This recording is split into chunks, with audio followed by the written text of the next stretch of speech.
ឥឡូវបើសិនយើងមានចក្រកម្មពទាកែងគេប្រាប់ពីជ្រុងរបស់វាមានបាតធំវា5បាតតូចវា3ហើយនឹងកម្ពស់វា4សង់ទីម៉ែត្រតើអ្នកនរអាចរក x នេះឃើញអត់បើអ្នកនរគិតតិចមើលរក x នឹងឃើញដែរឬទេបើរកឃើញខមមិនក្រោមបើអត់ទេឥឡូវយើងមកគិតទាំងអស់គ្នាហើយអ្នកនរអាចខមមិនថាឥឡូវវិធីដោះស្រាយណាងាយជាងនឹងអាចធ្វើតាមវិធីដែលងាយជាងនឹងចំពោះខ្ញុំបើសិនជាលំហាត់នេះឲ្យចង់រក x គឺទី1បាទគឺខ្ញុំនឹងទម្លាក់ចំណោកែងបាទឲ្យត្រង់ទៅលើចេះ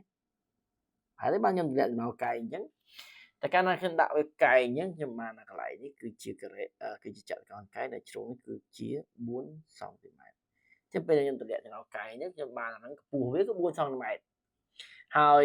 ដោយសារតែវាកែងអញ្ចឹងខ្ញុំដឹងថា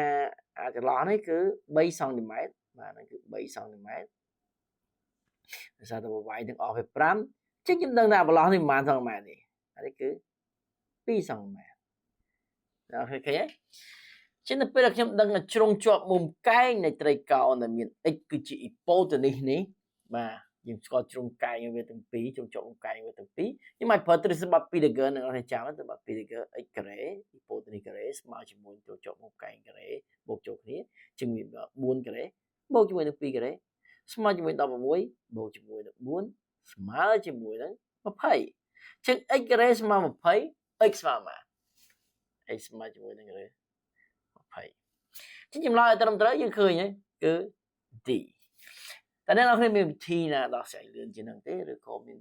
ទីសាយផ្សេងទៀតអាចខមមិនក្រោមហើយអានេះគឺជាចម្ងល់របស់គ្នាយើងអរគុណច្រើនចំពោះសំណួរផ្សេងយើងជួបនៅវីដេអូក្រោយទៀត